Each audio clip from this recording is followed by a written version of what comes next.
in front of the CZ microphone here at the Patriot Mobile Communication and Command Center Ranch, and it's all being brought to you by the National Rifle Association. Make sure to join them at nra.org/AAR. We're going to get started quick here today. Guys, you can watch us on YouTube, youtube.com. at Armed American Radio. You can catch us at Rumble, at Armed American Radio. You can watch us on X, at AAR Mark. And if you want to participate in the chat, you can do so. Just download you that Telegram messaging app, search for Armed American Radio Conversations, and you're in. Welcome to the broadcast. We've got a good one for you lined up tonight. The guest lineup is going to be huge. It always is. We're going to start off right now with Neil McCabe from Real America's Voice. Neil McCabe, longtime OG and contributor. Neil, how the heck are you, my friend? Welcome in. Let's get started. We've got you for the next half hour. We're just going to dive right in, if that's okay with you, Neil. How you doing? Hey, fantastic. Very good to be with you. A lot going on in Washington, at least for the first 3 days of the week. We have Monday, the president goes to Oakland County, Michigan. He'll be doing a rally at the General Motors Proving Grounds. That is critical because early voting starts already in Michigan this week. And Michigan, obviously, there's a lot of House seats in play, and there's a Senate seat there. The incumbent Democrat, Gary Peters, looked at the tea leaves and says, I can't win. So that actually could be a pickup for the Republicans in the Senate in Michigan. Tuesday is the funeral of Senator Lindsey Graham, who was always a delight to me. I loved talking to him to the side. I loved interviewing with him. He was always bright and funny and smart, and didn't always agree with him, right, but he was always great to me. Zelensky and Netanyahu and a slew of other people from all over the world are going to pay tribute to Graham. Netanyahu and Zelensky will be at the White House Tuesday, so that should be a blockbuster. And then if that wasn't enough, Mac, to start off the week, Mac. He's Senator losing that Rand Boston Paul. accent, ladies and gentlemen. Senator Rand Paul will be going tete-to-tete Fauci. with Dr. Anthony Fauci Wednesday morning. Fauci, of course, got one of the last-minute auto pen pardons from Joseph R. Biden Jr.'s staff. Obviously, You mean from Hunter Biden Biden? had no idea. Yeah, exactly. But I will. That was something that I actually, when I was a senior advisor to the U.S. Pardon Attorney, I had to bone up on that situation as questions about it came in from the White House and Main Justice, and that was something that was like up until the last minute. Fauci's attorneys were hammering the pardon office and the White House. It's like, guys, we got to get this thing done. And so that's your Monday, Tuesday, Wednesday. And obviously there's a war going on. There's a concern that the real reason the president has paused the attacks on the Iranians is not because of the peace negotiations through Oman, but actually because we're running out of munitions. And in a way that makes sense because we gave away a lot of stuff to the Ukrainians, whatever, right? Biden thought, or I keep saying Biden, his people seem to think that was a great idea.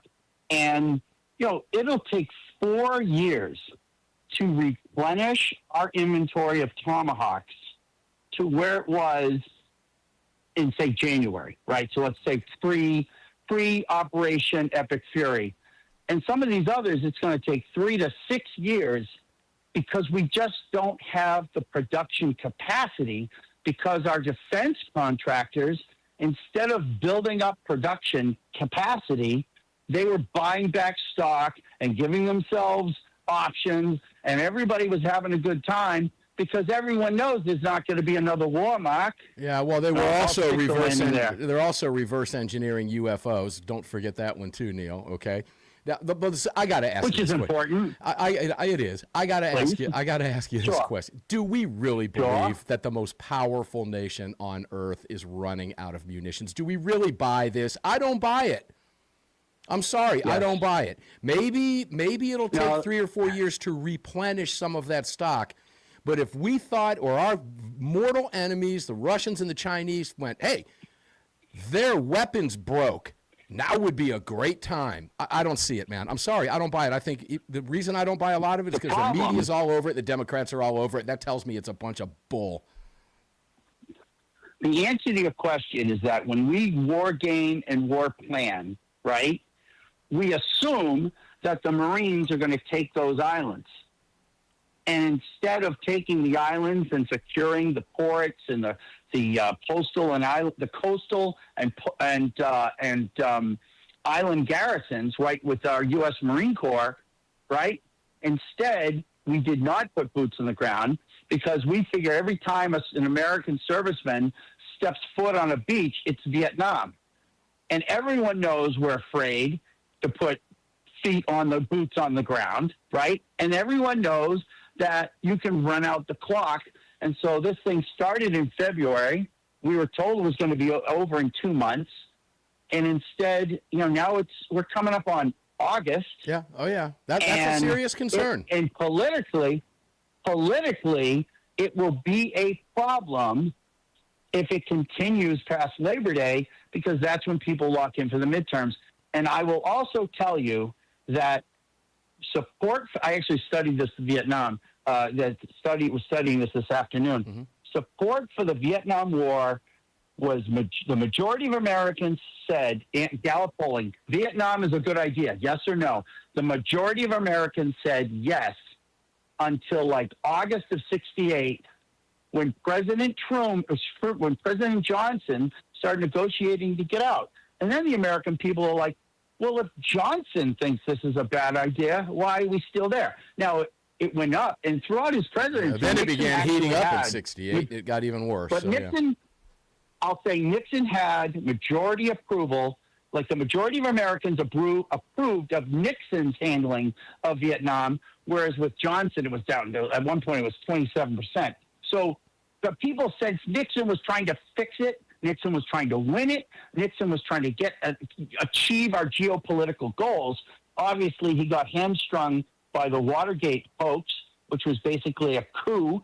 But that's another story. I will say this. Well, the president needs to get serious and not be afraid of taking some of these islands, because that's what Marines do. When a Marine takes an island, that doesn't mean we're going to be in Afghanistan for 20 years.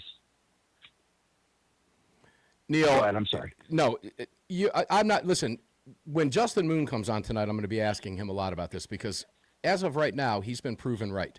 He was very skeptical of this, and I believe you sat on a round table with him. You heard him with your own eyes and ears. Of course, yeah. Okay, he's been very skeptical of this, and of course that gives me, now we go to the midterms here, because these midterms are critical for our Second Amendment foundations, ladies and gentlemen, as we're coming off the heels of historic victories over the last 2-3 months, and we smell the nails in the coffin coming up when SCOTUS takes both the Viramontes case and the Higgins case coming up in their next term. We've got a real opportunity in front of us, and what we don't need is a loss at the midterms because of what's happening in Iran, and that's been a real bone of contention.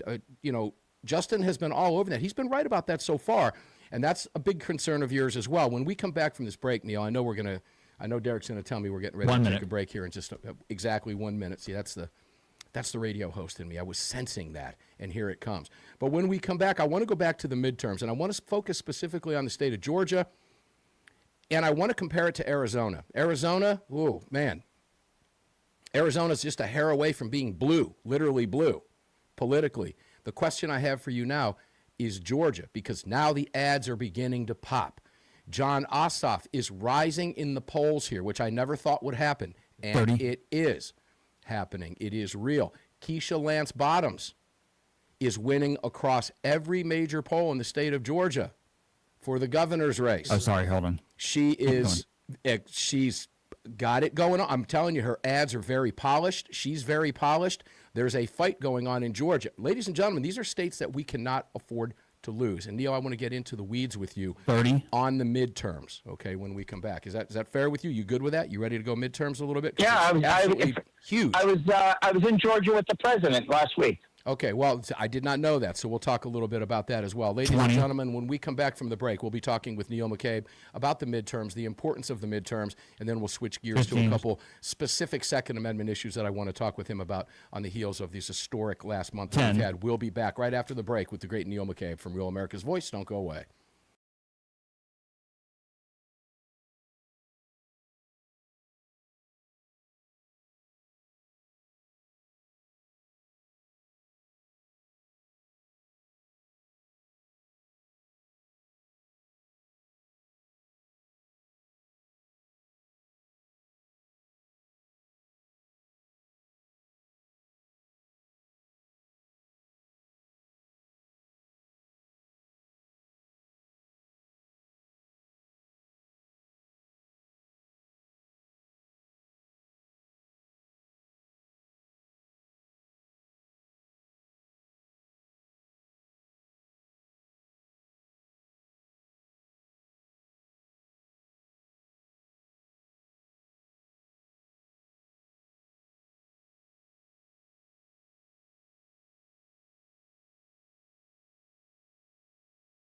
So let's get back to Neil McCabe, Real America's Voice TV. Neil, welcome back in, my brother. Let's go to the midterms. Let's talk midterm. Let's talk midterm now. I'm getting, look, I'm not going to lie to you. I'm getting a little bit concerned about Georgia, and I'm not really sure why. If I shouldn't be, let me know. If my gut feeling is correct, let me know why and tell me what we need to know. We cannot afford to lose a conservative southern state to Keisha Lance Bottoms. Now, we'll hold the House and Senate. We have supermajorities, not worried about that. It just means nothing will get done, and we won't be able to advance squat. And we don't want that to happen, and we don't want the Democrats getting any headway. Is Ossoff safe? Is Collins got a chance? What do you predict happening here in the state of Georgia? Well, if Ossoff is at 53 and Collins is at, 40, 45, Close. Right? Yeah. That means that, so there's 5 or 6 points in the middle there. It's significant that Ossoff is over 50. Agreed. That's my concern. The undecided will break against the incumbent and for the challenger. Collins is a phenomenal candidate, but 4 years ago, was it 4 years ago? 4 years ago, he won kind of a nasty primary, Georgia 10, against Vernon Jones. And Jones was running for governor, agreed to get out so that to clear the field for David Perdue, who then got crushed. But, Vernon Jones thought that he should probably have gotten a nod from the White House. And there's a lot of people who believe, that if he agreed to get out of the governor's race to help the president's plan, he should have gotten a free ride in Georgia 10. And so that's created so there's still some of that animosity about Collins. But overall, Collins is a phenomenal politician, a great guy. He's funny. He's smart. Apparently his son-in-law has gotten involved with some real fringe characters. Mm-hmm. And basically Ossoff is associating Collins with some of those fringe characters, which is going to hurt Collins in the middle. And there used to be not a middle, but there's a purple middle in Georgia that exists because of all the corporations that have plowed into the state and brought all their liberal employees and executives with them. But Collins, I don't want to count Collins out. You're right. Something has to happen dramatically. And, the attack has started. They started making fun of Ossoff for spending, $4,000 on makeup. Yeah, and, maybe the attack machine will sort of spin up. Now, with Rick Jackson, is that his name? The Rick Jackson runner, right. Gubernatorial? Yeah. That guy, his life story is straight out of Charles Dickens. Yeah. He's the real deal. But he's not the MAGA candidate. And so the Georgia establishment put him up, and he's a compelling guy, but they put him up to stick it to Trump. And so Trump was a champ. and he went down to Georgia, and he went on stage with the guy, and he endorsed the guy, and he said all these great things about the guy. But the fact of the matter is, Jackson knew that Trump wanted Burt Jones. Is it Burt Jones? Mm-hmm. Lieutenant Governor? Lieutenant Governor, yep, you're right. Yeah. And it's like, so what are you going to do, right? You basically, you stuck it to the MAGA, the Georgia establishment was able to defeat Trump's pick. And now you expect Trump, and it's like Republicans don't win without MAGA. So it's like, once again, the establishment basically screws over MAGA, and then when they're in trouble, they call on MAGA because they can't win without MAGA. Yeah, it's interesting. We're seeing more. Fine, and instead, Georgia's jacked. We're seeing more of Jon Ossoff over the last 2 months than we've heard from him during his entire time in the U.S. Senate. Let me put it that way. You didn't even know he existed. The Democrats artfully kept him quiet because they knew he's not the best candidate. They were smart the way they played this. Now he's out. He's written one bill, sponsored a couple others. Children's safety, the media's all over it. And I'm getting very concerned about the Jackson situation and Keisha Lance Bottom. She is a candidate that can win this election, ladies and gentlemen. This is not Stacey Abrams, okay? And Jackson, I saw Jackson speak, and he was very compelling. Yeah, I think he pulls this out, but it's going to be very tight. It's going to be very tight. It's going to be tighter than I wish it would. He is not running a broad campaign. He is running a very narrow campaign because he's still, when I saw him speak, he was still campaigning as if it was the Republican primary. He wasn't talking about all Georgians. And I don't know. It's like, obviously Trump is going to have to bail him out, and Trump has to do it because you can't have one of the most conservative states in the country with two left-wing lunatics representing it in the Senate. No, you can't. It's an embarrassment with Warnock and Ossoff in there. It's an absolute embarrassment. Nonetheless, guys, this is why the midterms are so critical. When you have issues like this in a state like Georgia, it should not be. Look, bottom line is, I've said this often, I'll say it again. If Sherman came down here and put a couple battalions before he left on his march and said every time they try to rebuild it, knock it back down, we wouldn't be in this situation. But he didn't, and we are. And it's because of the city of Atlanta that is the problem in the state of Georgia. And if you want to get into the Second Amendment issue on that, ladies and gentlemen, I've covered it a million times. You get rid of crime in Atlanta, and you've got no crime in Georgia. Isn't that the case in any big blue city, in any red state, or any state for that matter? Yeah, it is. That's a factual statement. You know what? Facts don't suffer fools. Facts are stubborn things as well.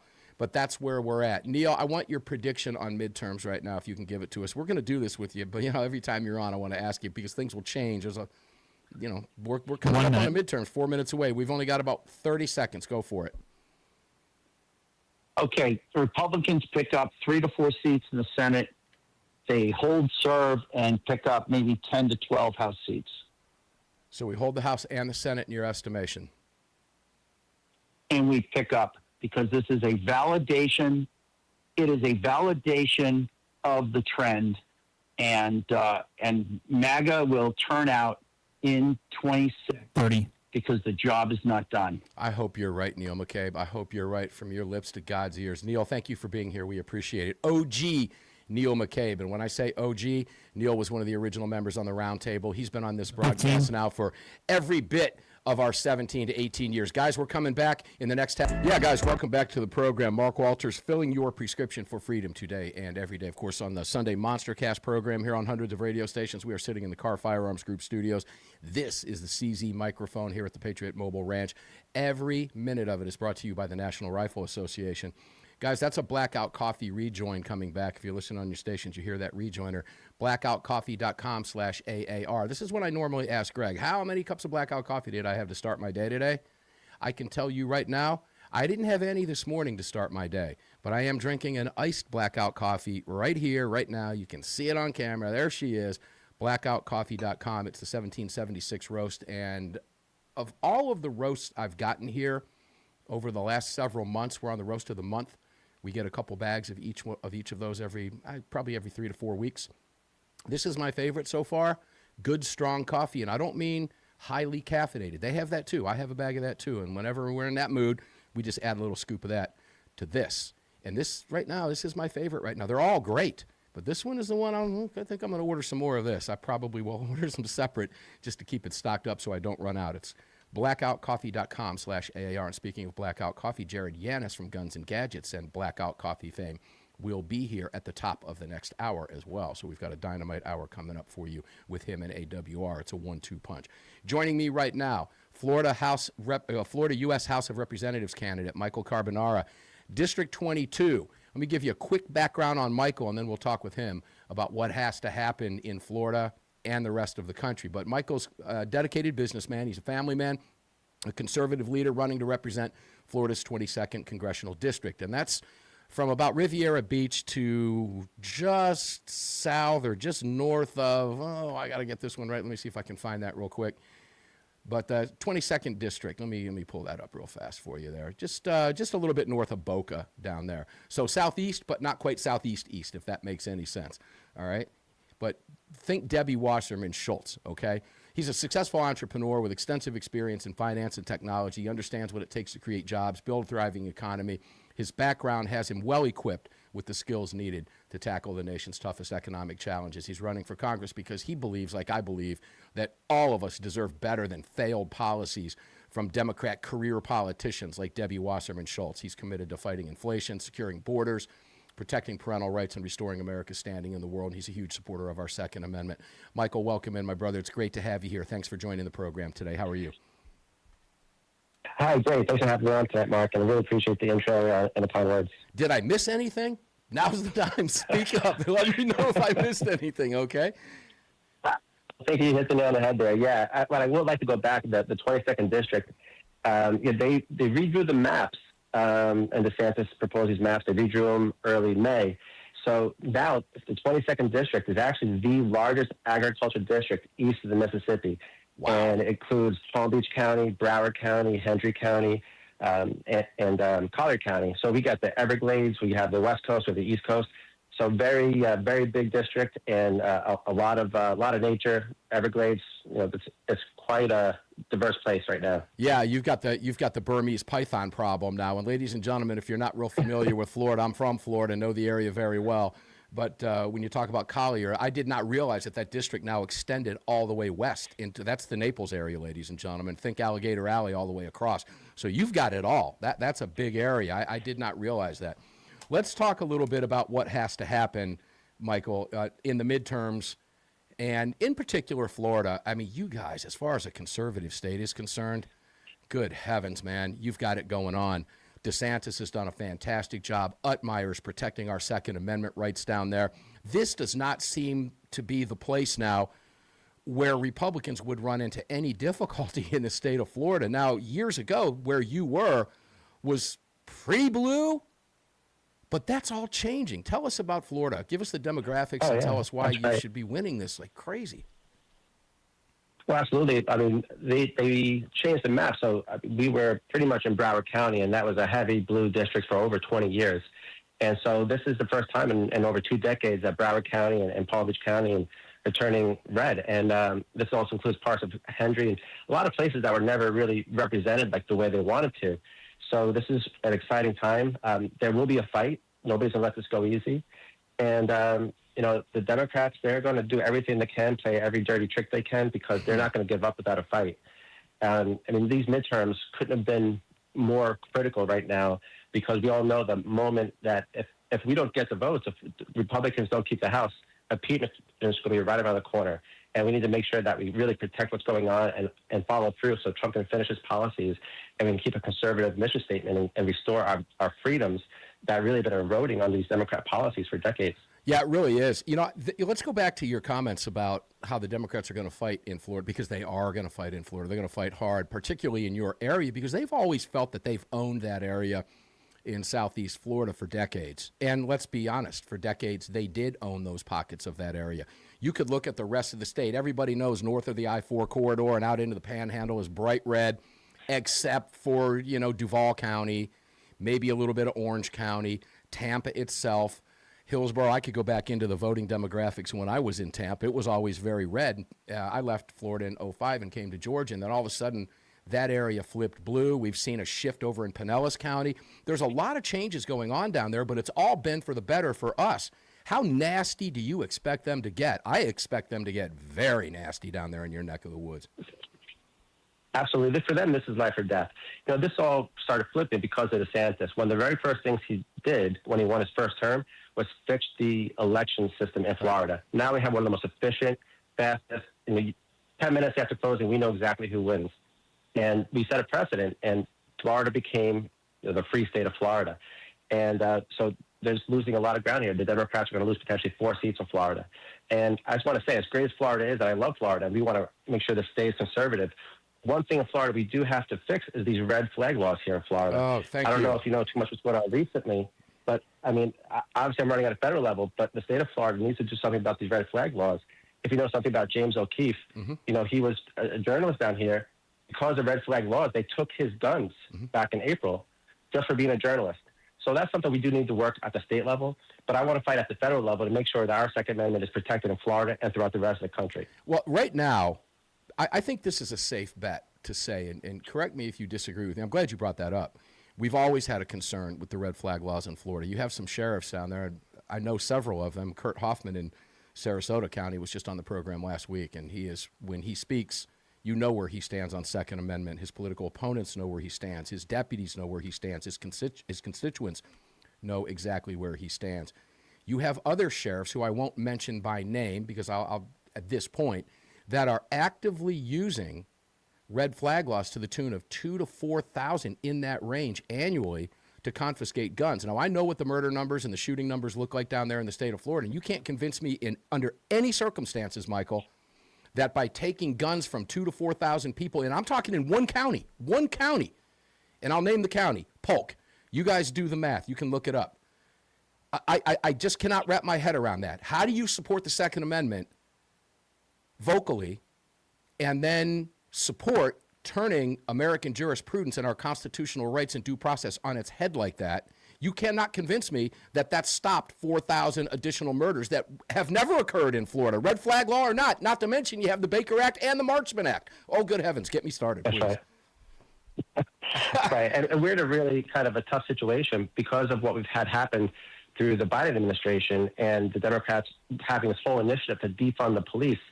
A lot of police departments are really strapped. They don't have the funding that they used to. Yeah. And we're trying to reverse that damage. But if the police aren't there, if they're not funded properly, you 1 minute.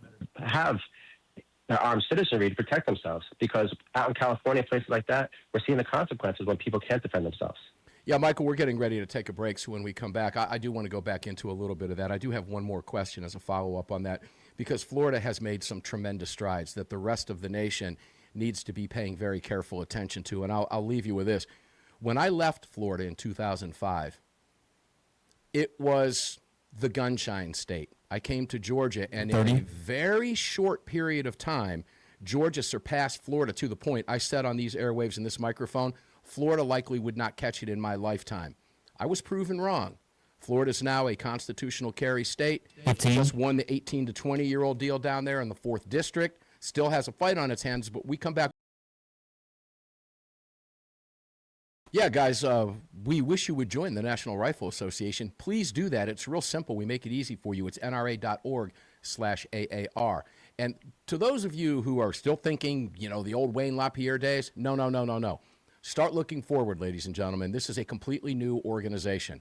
We need to get it back to the 1,000-pound gorilla in the room. Still the largest civil rights organization in the nation and the nation's oldest. Most people don't realize that. It's not the other ones. It's the National Rifle Association.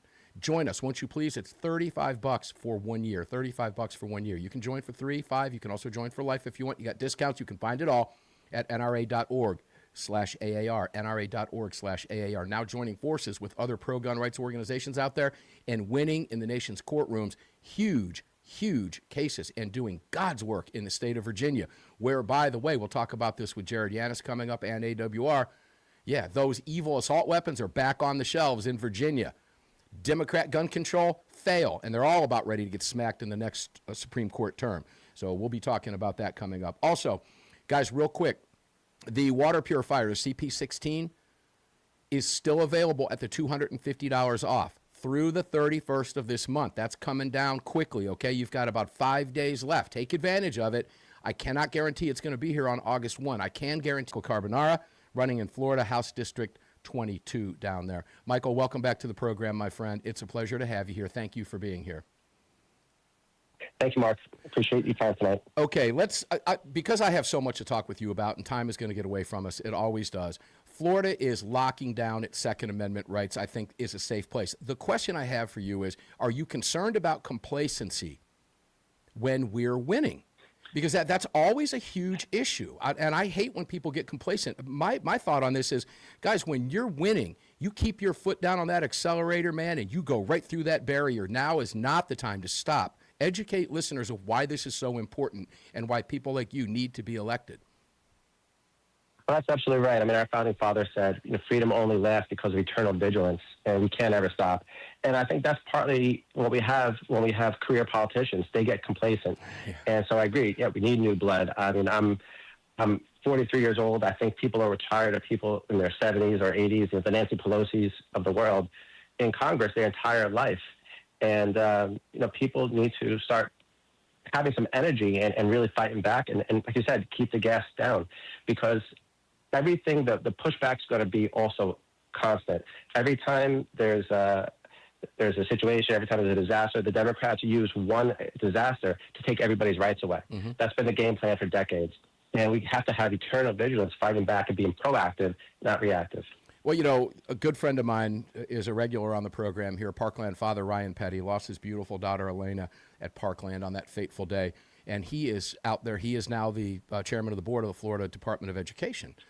And I got to be honest with you, the fight that he has put up on behalf of our Second Amendment rights is legendary. I mean, you've got people down there who understand that it's not the tool, that it's policy. And you just said something really critical that I like to jump on all the time. There are certain pairs of words, Michael, that don't belong in the same sentence. Career and politician are two of those words that do not belong together in the same sentence. If you're curious about the other one I harp on, it's also news personality. They also don't belong together, but that's a different show.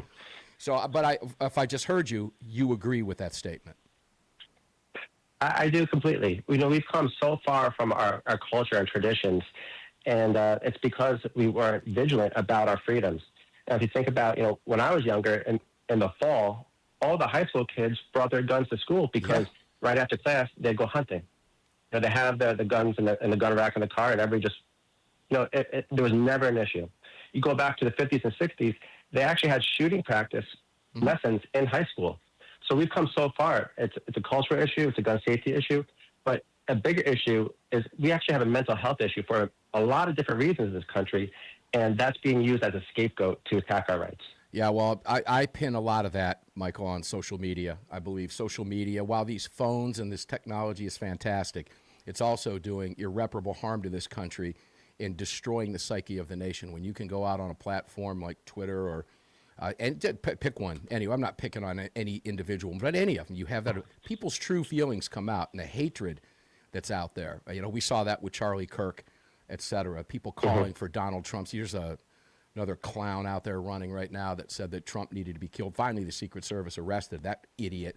But that's doing tremendous damage to the psyche of the nation, and I agree with you 100%. Talk to me about immigration real quick. Go ahead. Yeah. I think a lot of people want fighters in the Congress. They want people to protect their rights, to stand up for America, to make everything more prosperous, to bring freedom, bring our safety.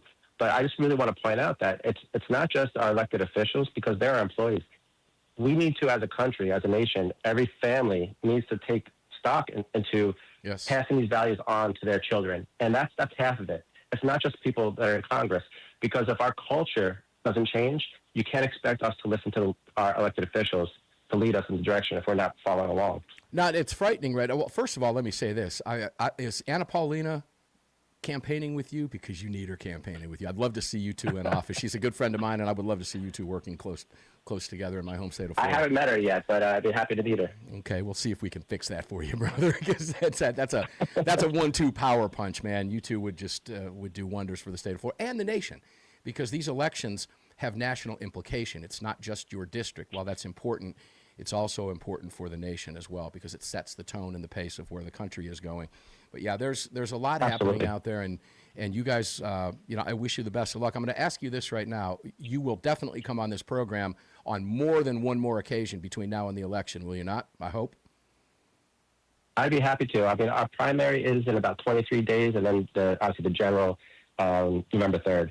So I'll be happy to come on throughout the campaign trail. Yeah, well, let's get you back on before the primary as well, at least once, maybe two more times before the primary. Tell people right now, take this opportunity to tell people where they can find you online and all that fun stuff, and help you and donate to your campaign. Sure. So you can find us at our website, michaelcarbonara.com. You can sign up on the website to support, to donate, volunteer in any way. And you can follow us at any of the social media platforms at mcarbonarafl.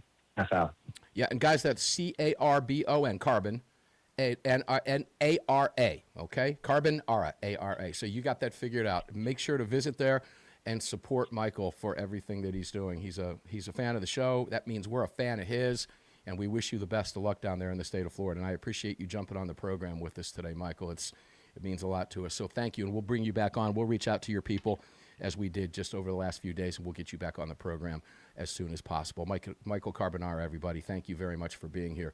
Coming up next, Derek, how much time do I have? Am I running out of time? You got about a minute. Got about a minute here. Guys, coming up next, Jared Yanis from Guns and Gadgets is going to be here, and there's just, the last 2 months have kept us so busy. We haven't known where to go. I guess the best way to say it is it has literally been triage. What stories are we going to cover between now and tomorrow? Because then another one breaks, and another one breaks, and another one breaks. There was just a decision out of the 11th Circuit in the state of Georgia on the 24th, just 2 days ago, that we didn't even get a chance to cover yet. And hopefully we'll get into that a little bit more on the Daily Defense, because it ties together with two cases out of Florida and the 18 to 21-year-olds. And the nuance there is crazy, but all three of these tie together. Florida's 30 victory, I say Florida, Georgia's loss on 18 to 20-year-old carry had nothing to do with buying guns. Florida 18 to 20-year-olds had to do with buying guns but not carry. All of this has been just absolutely crazy, and we're going to cover as much of it as we can for you on tomorrow's Daily. Armed American Radio's Monstercast, the second hour begins right now here from the Car Firearms Group studios. Mark Walters in front of this powerful CZ microphone at the Patriot Mobile Ranch. It's all brought to you by the National Rifle Association. If you want to watch the program today, we want you to do that. You can watch us on YouTube. You can watch us on X, YouTube at Armed American Radio, Rumble at Armed American Radio, and X at AAR Mark. But please don't do that while you're driving. You can listen. It's just as easy. You can go back and watch the videos later. We'll cut a bunch of them up for you and get certain individual segments out for you on YouTube tomorrow. Please subscribe to us on our social media, particularly YouTube. Get involved in the comments. There's a lot of them going on right now. We do appreciate that greatly, and it helps us as we continue to grow the channel. Now, that's out of the way, you can also, if you don't like any of that, you just want to be in the chat, you can join us over on our Telegram chat by downloading the app and searching for Armed American Radio Conversations, and that puts you in there.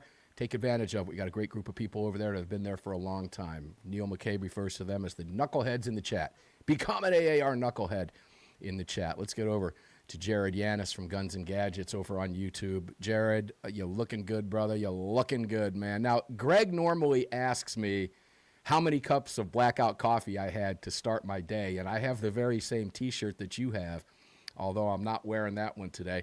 And my answer was I didn't have any blackout coffee to start my day, but I am drinking blackout iced right now on stage with you. How you doing today, man? Good. It's always a pleasure to be here, brother. How are you? I'm doing wonderful. We've got a half hour with you, and we have a lot of ground to cover, Jared. As always, where do we even begin? I've got 4 stories that you've been covering over at Guns and Gadgets, so we'll move with those first. Let's start with yesterday's video on Interstate Carry Challenge, Maryland. This is, I mean, could the news get any more huger every single day, man? It just keeps coming. The throat punches keep coming. Let's tie it all together for listeners across the country. Sure. We're living in a really good time. I know a lot of us are frustrated because everything didn't end immediately with Bruin, but we are seeing the effects, the compiling of the text, history, and tradition. And now we have a major challenge to reciprocity.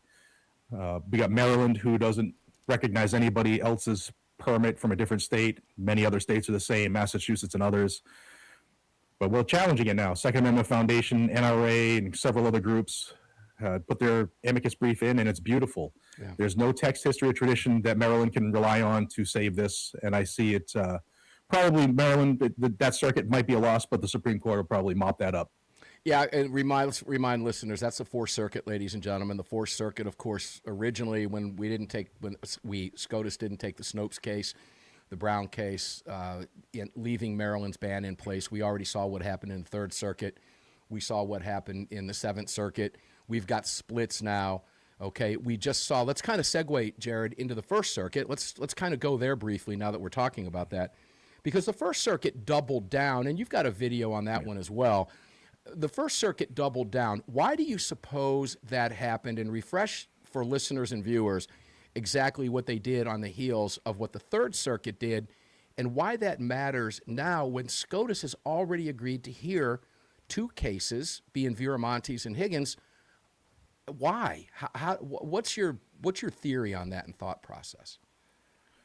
Well, we'll start with the good news. The Third Circuit destroyed New Jersey's assault weapon ban and magazine ban, called it outright unconstitutional.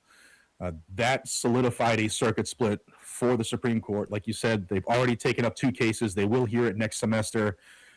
And this is just something more that they can pull on to say, look, the Third Circuit gets it. Y'all need to listen to what we're about to say. Massachusetts, this case in the First Circuit, it's one of the most anti-gun states in the Union. And they just wanted to dig their heels in and say, you know what? Our ban has been upheld by the First already. We can do this. It's our history for our state, and we're just going to roll with it. Again, solidifying that circuit split. They dug themselves in, let everybody know where they stand. But Massachusetts, my friends up there, my family, rest assured, the Supreme Court will kick their teeth in June next year.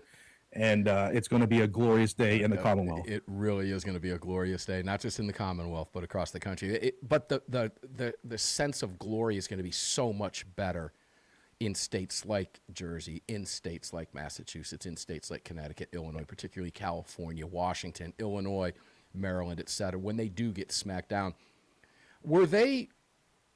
Is the court vindictive enough, a district like the First, vindictive enough to do this intentionally, to show the Supreme Court that we're standing our ground? I mean, look, these judges on these circuit courts are not stupid people. They don't get to that level because they're idiots. We might think their decisions are idiotic and unconstitutional because they are, but they didn't get there because they're stupid human beings. They have to know what's coming down the pike. Wouldn't somebody say, hey, dude, do we really want to do this knowing SCOTUS is going to smack us down? Do they really? Why? I just think they want to have their hands forced. Don't forget, they're politically appointed. So Massachusetts being a blue state, the First is a blue district, a blue circuit rather. They're put there with an agenda. Even though they're supposed to be impartial, we know how it is. They're dug in. They wanted to prove that they see their circuit doing the right thing. And if you want us to change, you have to make us do it.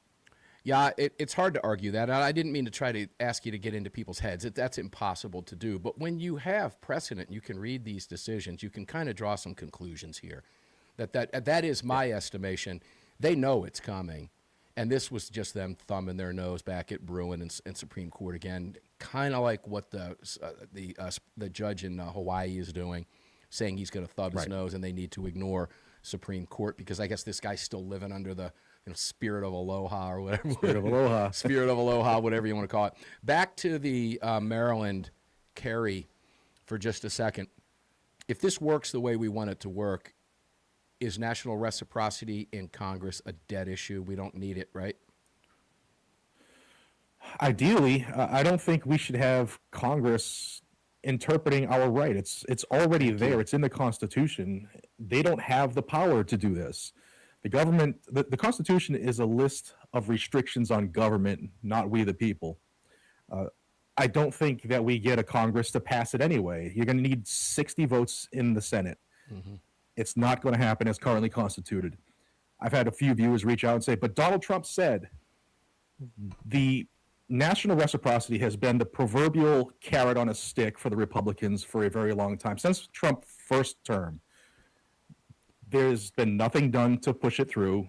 We have John Thune, who doesn't have any testicular fortitude, and we don't have 60 votes in the Senate. So until we can cross that threshold, I don't see it happening. Yeah, at least I'm in with you. Congress. And there's always this old adage too, Jared, and that is, what the government giveth, the government can taketh away. So Exactly. we don't want that. We don't want that. And hopefully the courts adjudicate this the right way. Hopefully this has legs. But you've got a powerful 1-2 punch here, again, to use that euphemism again, with NRA and Second Amendment Foundation. These laws are unconstitutional. And I got to go back to the fun part. Do you really believe Paul Revere needed to show a permit if he crossed state lines on a ride? I mean, come on, man. Let's get real. There is zero history and tradition here since the nation's founding. So we can have fun with that if you want to. But, guys, just think about what the founders would they really? I mean, come on, guys. You get it. Well, if I could, yeah, go, please, before we jump in. jump off, the text, history, and tradition is actually in our favor. There were, as I said in the video, there are many states that had laws that might have restricted concealed carry and allowed open in the state, but it didn't apply to travelers from out of state because they realized traveling was a risk and they needed to protect themselves. So the text, history, and tradition is in our favor on this. It's going to be glorious to watch. It is. It really is. We have a lot. The radio and video production we're going to be doing over the course of the next 12 months is just going to be. And let's remind people, too, we're talking less than a year now.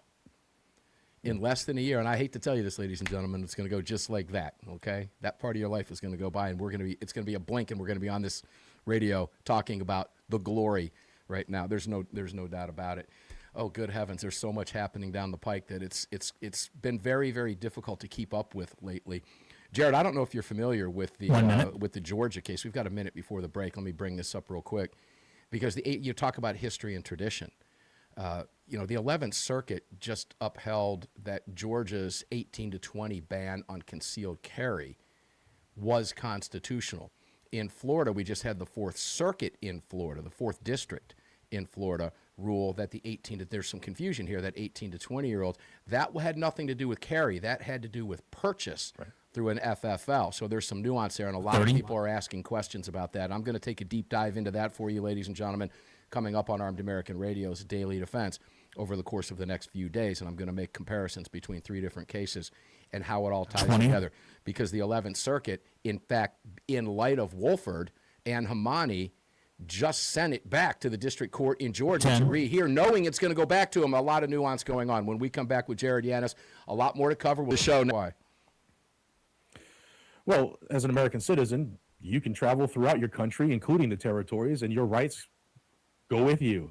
However, the Virgin Islands thinks, no, it doesn't. There's like 2.8% of people that are on the island that can actually carry a firearm with a permit, and they don't think anybody from the mainland should.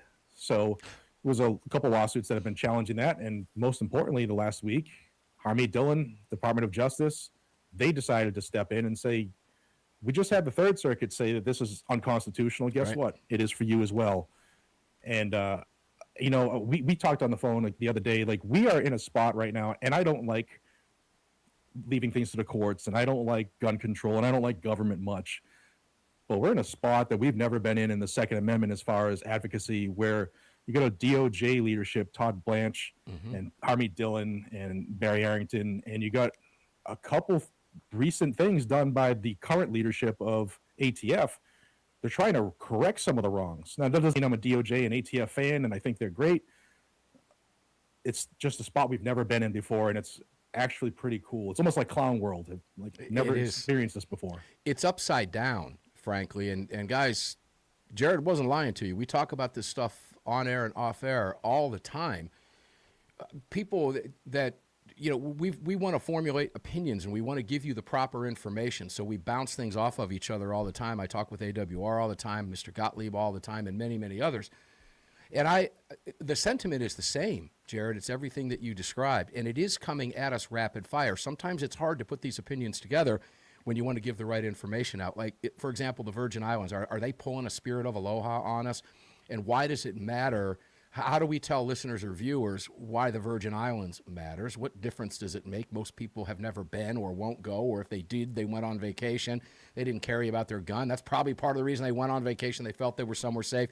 All this nonsense, but it all ties together. And then when you put into place all these court decisions and putting together what the Seventh Circuit did, why the First Circuit did what it did, on the heels of what the Third Circuit did, knowing that SCOTUS is taking one of these cases. The 3 cases I was just talking about in Florida and Georgia, there's a lot of nuance here, brother. And it gets really, really difficult to break this stuff down sometimes, particularly when it's coming at you rapid fire. So that leads me to one question.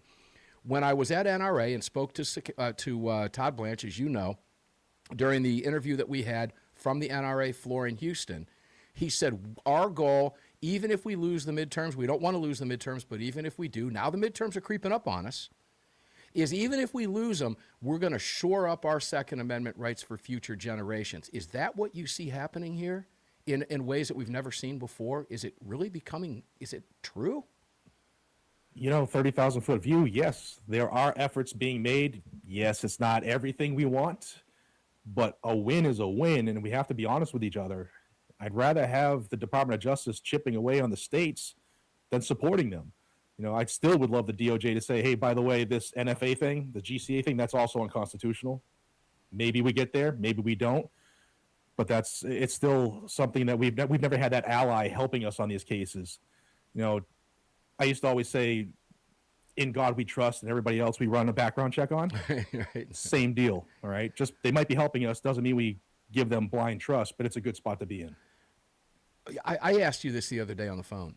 I'll ask you this here on the live radio, Mike, on hundreds of stations. Are we, with all of these victories, and these are historic victories, ladies and gentlemen, make no bones about that. They are. We've never been in this position before. Are we selling ourselves out of a job here down the road? Could we hopefully, and I say hope, could we ever get to that point? Man, I'd love to be able to retire and never do this again, but I don't think so. As long as man desires power, and as long as tyrants want control, they're always going to want to take the guns from the last standing bastion of freedom on the globe, and that's the United States. We're always going to be fighting, and that's one thing I love to get through on my channel. Like, we can't take a day off. Yeah, we got some wins going, but this is when we have to fight harder, and everybody needs to be involved.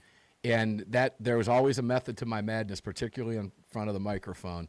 New Jersey is already doubling down in defiance of the Third Circuit decision and what they know SCOTUS is doing, and they're already seeking and have made it public that they want even more gun control. How do you see this shaking out? Because that leads us to the question, what are they going to do next? Because there's going to be a next. They've been very quiet right now. Right. The Trace alluded to it, and I'm sure you saw it, where they suggested, we'll just put them behind permit schemes. I mean, this just never stops. These people will never stop. Do you think, because SCOTUS sees that stuff as well, that might help them write a majority opinion that puts a stop to what they might know is coming? Or are they going to save that for another case and another 7 years down the road? I sure hope not. I mean, we're in a spot where, especially when you got Duncan out of California, which is the magazine case, that's already been granted certiorari, meaning the Supreme Court acknowledges we're going to take the case. They vacated the Ninth Circuit's decision, sent it back and said, we just gave you Bruin, fix this. And the Ninth said, we're staying the same, brother. So they have that case held over for when they come back in a couple weeks. I think they're going to finally give us something a little broader than typical, I hope, where they can lay the smack down and close some of the doors they typically leave open in decisions, like footnote number 9 in Bruin. Like, we'll be seeing that forever. Well, Van Dyke in the Ninth Circuit, as you know, just said he hopes SCOTUS bench slaps his own court. Yeah. 1 minute. Okay, so we're seeing some very, very positive signs. We've only got about 45 seconds, Jared. I could keep you for 10 hours, you know that. But you've been doing a lot of work over at YouTube. Guys, make sure to go check out his channel. Thomas's opinion, the Commerce Clause in the concurrence. Fifth Circuit's getting ready to take that up now. So we're beginning to see this get legs. I know you're going to be putting videos out about it, right? Oh, yeah. I already did one, and I think this is going to be the biggest fracturing to the gun control pillars, period. Because 30. Thomas is right. If you haven't seen that, guys, check out the video I did. Read his decision. It's huge. It's coming, and it's about time. And the other side knows it. And they're scared, ladies 20. and gentlemen. They know the nails are being put in the coffin. Jared Yanis, we love you, man. Thank you for being here. I'm sorry the time flies so fast. It always does. Guns and Gadgets 10. on YouTube. You know who he is. Go check out his channel. Help him get to 1 million. Guys, we'll be back with AWR. And welcome back to the show, ladies and gentlemen. Mark Walters filling your prescription for freedom today and every day here in the Car Firearms Group studios on the Sunday Monstercast. It's all being brought to you by the National Rifle Association. CZ microphone is powerful. It's busting out all over the place in the Patriot Mobile Command Center. Speaking of Patriot Mobile, this is a Patriot Mobile phone. You can have one too. PatriotMobile.com/AAR. PatriotMobile.com/AAR. And they make it real easy. In fact, I am getting ready to flip 2 more phones, hopefully this week. Going to be a busy week here at the Patriot Mobile Armed American Radio Ranch, getting a deck started, rebuilding, and I've got a lot going on. Mom and Dad are moving into a new place. But I will find my way over because I have an IEMI, I guess that's the code thing going on with the phone identification, with 2 of them in the family that are flipped. So we were unable to do that until I get them over to my current carrier on those 2 phones. Once I swap that out, we're just going to flip those back over to Patriot Mobile. And it's real easy to do. I do the same thing you do, PatriotMobile.com/AAR, PatriotMobile.com/AAR. And if you want to pick up some AAR swag, speaking of AAR, JEOutfitters.com, JEOutfitters.com. You can go right to my website at armedamericanradio.com or .org and pick up some shirts, some sweatshirts, and all that cool stuff. It's available for you. And here's the fun part. $5 of everything you purchase. And their T-shirts are $25, and I think the hoodies are $25. We're going to have a whole lot more there for you, but we wanted to get those 2 products up for you as fast as possible. By doing so, $5 of every purchase you make will go to whatever organization you want it to go to support your Second Amendment rights. I want to apologize. AWR Hawkins, I just found out moments ago during the break, is unable to be here. Let's just say it's weather related, and I want to apologize to you. We're looking forward to bringing AWR. So what I'm going to do is I'm going to start with you here on the New Jersey deal that I was talking with you about, Jared. We get a lot of questions is what is the left going to do now that SCOTUS is ready to slap them down?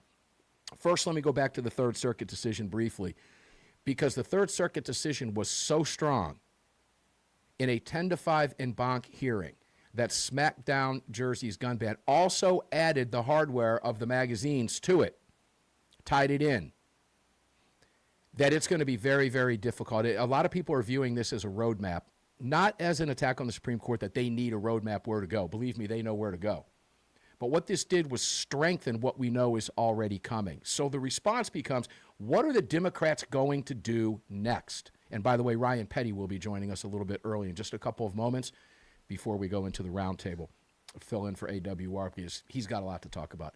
But AWR, covering one of his pieces, I mentioned it with Jared Yanis in the previous segment, New Jersey Democrats react to assault weapons smackdown by pledging even more gun control. They're like cockroaches that will survive a nuclear storm, brother. It's that simple. They'll just survive what happens after a nuclear blast. At least they think they will. They're not going to. But here's the problem. They're going to try. Democrat lawmakers are responding in Jersey to the Third Circuit ruling that struck down that state's assault weapons ban by pledging, yes, again, even more gun control. How? One of the things they're going to do, ladies and gentlemen, this has been a big question. Jared and I were talking about it briefly. They're going to be forced to allow you, listen to the words I have to use as I describe this to you. They're going to be forced to have to allow you to exercise your constitutional rights, and you will be able to do so, ladies and gentlemen. The problem is, what are they going to put up? What roadblock are they going to attempt? The Trace alluded to that. We talked about it on Armed American Radio's Daily Defense when they mentioned, well, we'll just put this up. They're going to try to put barriers up, a permit scheme. And what they're going to do is they're going to try to rely on Heller and Bruin, where they said this court's not addressing permits or license to carry, which the court did not. They allowed that only because that wasn't part of the particular case. But the Democrats are going to use that verbiage in the decision to try to put these roadblocks up for you. Now, okay, some of you in blue states might be used to that already. Well, I'll just get a permit and have to, well, we don't want you to have to think that way because we want to get rid of the permit schemes altogether. The fact of the matter is that's what they're going to do.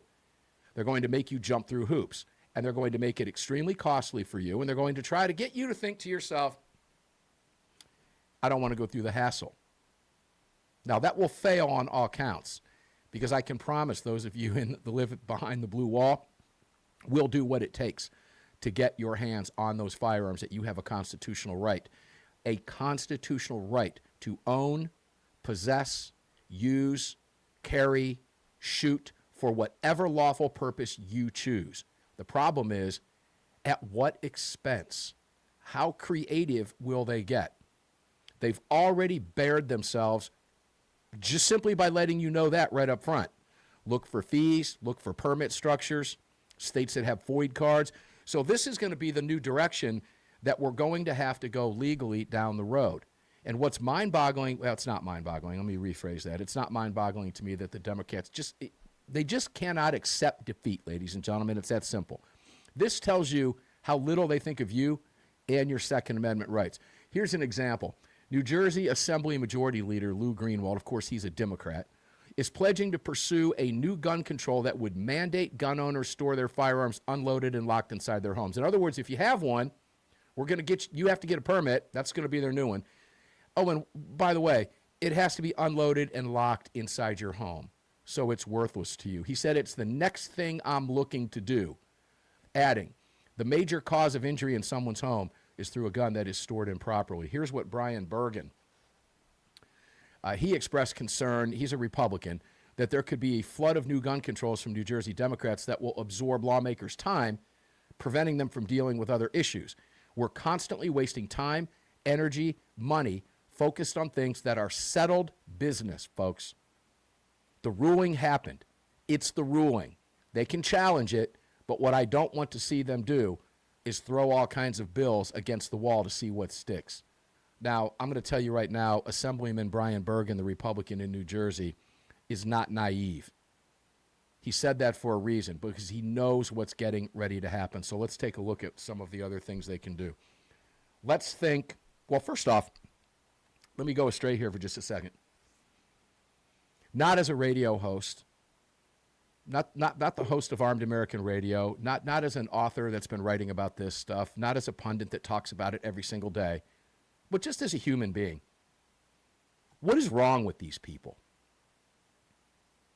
You know people like this in your own life. I always have fun with the homeowners associations, right? You give these people a little semblance of power and they go absolutely bonkers berserk. Why? I used an example on the 4th of July, nation's 250th anniversary. Church across the street from my house. Used to blow off a fireworks display like nobody's business. Super professional. Here it is, the 250th anniversary. Some Karen, Darren, whoever it was, made a phone call to the county and said, you know, that church doesn't have a permit. At which point, the county tyrants went in and said, well, you don't have a permit. You haven't had a permit. We're going to go back and look and see if we can find you because you haven't had permits before, and cancel the fireworks. These are the type of people that we're talking about. These people who you just ask yourself this question, what is wrong with these folks? Why do they do what they do? Ryan's here. You can ask yourself that question about Democrats all day long. Why do they want to continue to throw more gun control at you? What is the thought process that goes through their minds? Then as we go to this break, I want you to ask yourself this question because it will become clear to you. What is it about their agenda that requires your disarmament? Why are they so hell-bent on keeping you from owning? You know, when you think about it, it gets back to, it's an ego-driven thing, I believe. I'm not the psychologist. I don't know the psychological terms for it. They just can't take no. They cannot take a loss. And these losses, ladies and gentlemen, impact your fundamental rights as an American citizen. And they just refuse to accept it. Now, when you tie in a very dangerous political ideology that requires your disarmament on top of this, it becomes clearer and clearer and clearer. They cannot control you when you are armed. Why does that bother them? Think about that over the break. When we come back, we'll ask Ryan Petty about it. He's on the line with us now. We'll be back with Ryan for not only the next segment, but also for the next hour. We'll be right back. Yeah, welcome back to the show, ladies and gentlemen. Armed American Radio's Monstercast continues again here from the Car Firearms Group studios at the Patriot Mobile Ranch. We'll go to the ranch here in just a minute because Ryan Petty, our guest, actually has a ranch. He always gives me a boatload of crap for that because he does have a ranch that he raises ranch cattle and stuff on.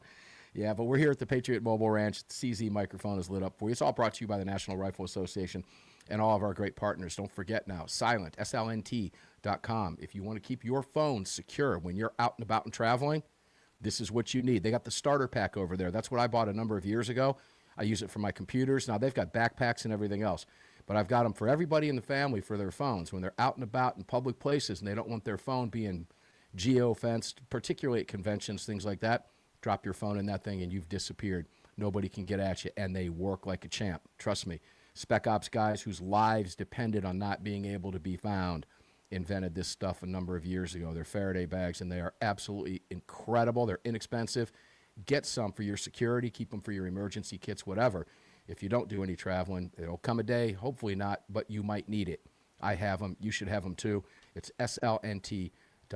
SLNT. We pronounce it as silent, and that makes sense, doesn't it? Ryan Petty joins us now from the great state of Florida. Ryan, welcome in, my brother. It's always a pleasure to have you here, man.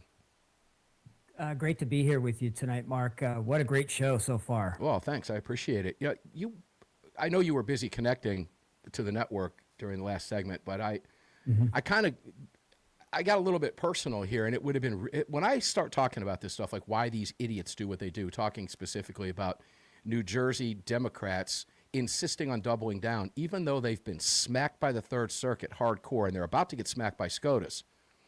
Their lack of, and I don't even know how to phrase this without saying something FCC unfriendly, quite frankly. I'd like to get very colorful when I talk about these things. Obviously, I can't, but it would be really easy to put some descriptive expletives in front of some of this stuff. What is it about these people? You know, and I use that personal example of that moron Karen or Darren that contacted the county here where I live and said, that church doesn't have permits for their fireworks on the nation's 200. These are people cut of the same cloth, Ryan. Why? Yeah, this is the, Mark, I call them the Govern Me Harder coalition, right? These are the folks that like to tell you and me how to live. They believe that they know better than we do, or they believe there's some expert out there that knows better than we do, and they want government to take those ideas, take that power, and to govern us in every capacity as possible. Look, this is quasi-religious for many of these people, and for some, this is a religion. Government power, authoritarianism, telling your neighbor what to do. It is almost a replacement for, many of us go to a Christian church, or we're Jewish, or we attend a faith on a regular basis, but a large majority of the country has gone what we would call secular. They don't attend church. They don't believe in a higher power, divine authority. They don't. So they don't believe the underpinnings of the Constitution. They don't believe the founding fathers studied human nature and understood and articulated through the Bill of Rights and the Constitution that there are God-given rights, and that the Constitution was meant to be a check on government, not an instruction book on how to boss us around in our everyday lives.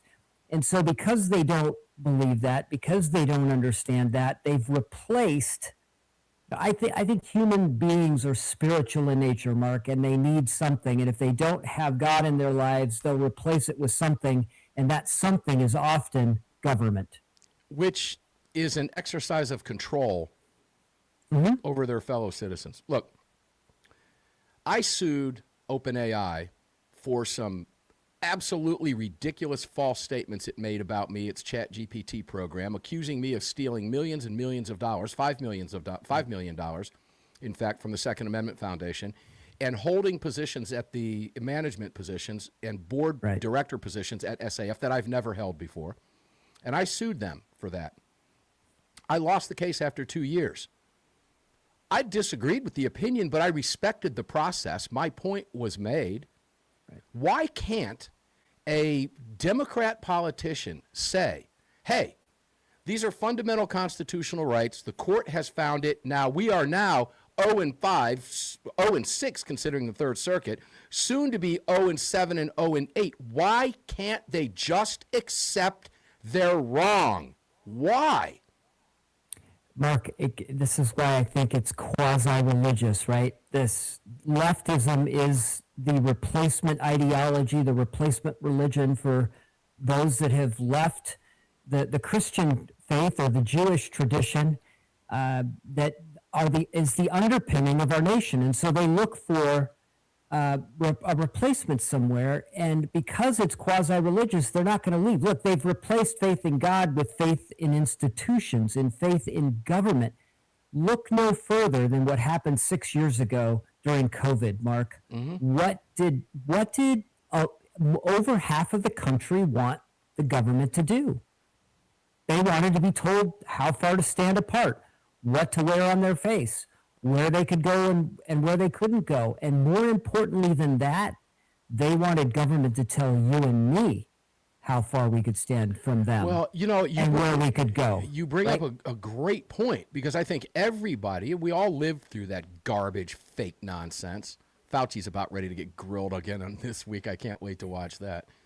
But I think we all witnessed those Karens and Darrens, the same people that call a county because there's no permit for the fireworks. These are the same people that were yelling, which I saw my own self, at 80-year-old men or women standing behind them in line that were too close to them, or didn't have a mask on, and getting in their face as if they were somehow the mask police. When yesterday it wasn't even an issue until government told them it was an issue. Then they become that wing of government, and they want to expand that power as if they're somehow self-righteous and better than you. And that's exactly. We see it every day. Of course, we see it every day, Mark. We every see it single in day. the homeowners associations around the country. And think about how neighbors want to tell neighbors how high their grass can be and what color their house can be and what they can do and what they can't do on their own property. Right. Now, again, that's a voluntary thing that we enter into when we buy into a home, we buy into a neighborhood. So, I understand that a little bit, but in the public context, the Constitution and Bill of Rights were meant to be the check on government. It's the restriction. It's what government cannot do. And it's also instructive into what government should be there to protect. And what's been so fascinating to watch the last several months is to watch for the first time the DOJ and even the ATF start to protect our rights versus restrict them. What a refreshing time we live in right now. It is, and our foot is on the gas, ladies and gentlemen. We're getting ready to take a break, and when we come back, we have the start of the roundtable at 6 minutes after the hour. Ryan's going to be joining us. We've got a special guest coming in, Ryan. I know you know that because you were on the text exchange. But Jim Irvine will be here with us, filling in for Brad Primo. We had Neil fill in last week, and we've got a special guest in Jim Irvine. You'll love him if you don't know who he is. If you're new to the show, Jim Irvine, formerly of Buckeye Firearms Association. 20. As well, I would say almost single-handedly, but he worked with the organization. But his efforts paid off in Ohio, and if you enjoy your right to bear arms in Ohio, you can thank Jim Irvine for that personally. He'll be here with us in the roundtable when we come back with Ryan Petty, 6 minutes after the hour. Don't go away. The stuff for you, it's the constant building block here, but I'll bring something up just to show you. We've got a second camera. We'll have a third camera in here as well coming up in the very near future. Now, these other cameras won't have audio with them, but we'll be able to show you some different things from the studio while we're doing the program live for you as we continue to expand the video reach across the country. So here comes the cheap plug. If you're watching us on YouTube, please subscribe to us, man. We need your help over there, and many of you have, believe me, and thank you. It doesn't hurt to hit that like button, hit that notification, ring that bell. So we're putting out at least 3 videos a day. Every day, 6 days a week, you've got the live stream, and we cut a lot of those up and put them out in segments for you, attach those with short videos. And from time to time, I do separate videos when something breaks. It might not have been on the show. And those are always fun to do as well. So follow us over at YouTube and subscribe. We would appreciate it. YouTube.com @Armed American Radio. You can do the same thing over at Rumble. You can do the same thing over at X @AAR Mark. We appreciate it greatly, and it does help the channel. And it is growing like a weed. I have to be honest with you. It was frustrating for a number of years because of our political speak. They didn't like what we said. As a result of that, from the political side of gun control, they didn't like what we said. But that has changed, and we do appreciate that from them very much. They've been very, very helpful as we've continued to grow. So make sure you come to a head. And as I was talking with Jared Yanis, I've asked a number of folks, are we in fact winning to a point where we get to a point where we've sold ourselves out of our own territory? The answer to that, I say sadly, I'd love to get to that point like Jared mentioned, but the answer to that is no. And when we cover stories like what they're getting ready to do in New Jersey, the left, as Ryan Petty will tell you in the next hour, just simply will never stop. They're just looking for a new angle to screw you any possible way they can. But I think they see the writing on the wall. We will beat them back and we will win at every twist and turn. Those of you that live in blue states, the cavalry is coming. Hang tight. The cavalry is on its way. Okay? We're going to fix those laws. All of us together will get it fixed. And it does take all of us. Guys, we'll see you in about 3 minutes on the roundtable. Here we go, ladies and gentlemen. Armed American Radio's Monstercast Hour 3 begins now. If you're rejoining us, welcome back. If you're just joining us, welcome in. Great to have you here today. I am in the Car Firearms Group studios. Mark Walters, filling your prescription for freedom today and every day in our 18th year, busting out over the nation's airwaves. You're listening to a Talker's Top Heavy 100 radio program, number 87 out of 100 in the country. Second year running. We're moving up that list, and that's a beautiful thing. Couldn't do it without you. Thanks to all of you. Thanks to all of our great affiliates, and thanks to all of our great partners that make it possible every day. And, of course, we're at the AAR Ranch in front of the CZ microphone, all brought to you by the National Rifle Association. If you want to watch the show, you're watching it on YouTube at Armed American Radio, Rumble at Armed American Radio, and over on X at AAR Mark. The roundtable begins right now, and I will tell you this. If you don't want to watch any of this, please don't do that while you're driving, okay? You can listen to the show as you cross the country with the little Bluetooth device on your phones, or you can listen on a radio station near you. We're all over the country. Find one at armedamericanradio.com, or just look us up in your neck of the woods, and you'll see us on the schedule on a station near you somewhere. I can promise you that. Oh, boy. We got a lot going on here today, ladies and gentlemen, particularly a lot to talk about in the roundtable. I will warn you in advance, buckle in. It flies right by. It always does. Every single hour on the program will move right along. Let's get in. Oh, chat, by the way. If you want to get in on the chat and you don't want to do any of the other social medias over there, you can always download the Telegram messaging app, search for Armed American Radio Conversations, and boom, there you are. Welcome in. Please like, comment, subscribe wherever you're watching us. And as far as where you're listening to us, thank you for doing that. We do appreciate it. Let's bring Ryan Petty up, who's on stage with us. Ryan, welcome back in, my friend. How are you? Great to be here with you, Mark. Doing well. Yeah, and we've got our good friend Justin Moon with us now, too. Justin Moon, CEO of Car Arms. Justin, we're going to talk to you a little bit. I had a conversation with Neil McCabe about your concerns that you've been voicing over here over the last several months about the midterms in Iran. We're going to talk about that with you in just a moment. How you doing, brother? Doing good, Mark. Thanks for having me, buddy. Oh, it's always a pleasure, man. And we've got a special guest with us today. Everybody knows him here, at least on the roundtable. That's Jim Irvine, formerly of Buckeye Firearms. Jim Irvine is responsible for getting me in radio a number of years ago. Jim Irvine, how are you, man? It's always a pleasure to have you here, brother. Mark, Ryan, Justin, what an honor to join you guys. Looking forward to a fun hour. It's an honor to have you here. And because you're the guest in the table, let's bring you in first, Jim. Welcome in, and let's get started with you. These are historic times. Have you ever, or did you ever think we would be here with this rapid fire 1, 2, 3, 4, 5 throat punch to gun control in courtrooms across this country, with the DOJ doing what they're doing at ATF, the Civil Rights Division, Harmeet, Todd Blanche? And I mean, just start us off, Jim. Give us your thoughts. I had dreamed we would be here. I had hoped we would be here. And I thought maybe we would get here eventually.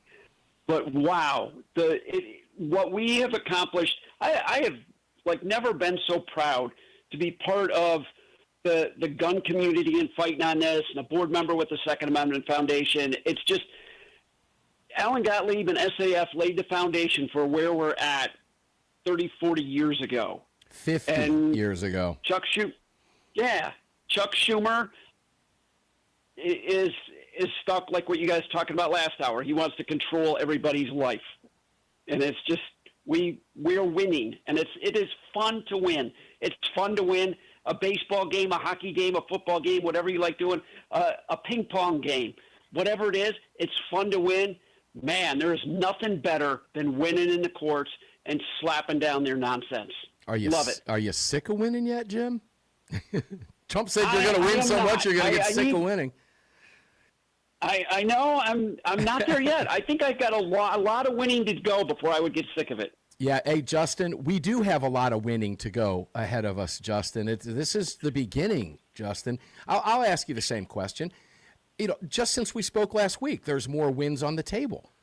Even when we see a loss, the First Circuit upholds Massachusetts gun bans. You're very familiar with Massachusetts and the First Circuit there. They uphold the gun ban, knowing that the Supreme Court has got 2 cases. It's win, win, win, win, win, win, win lately, Justin. Are you sick of winning yet, brother?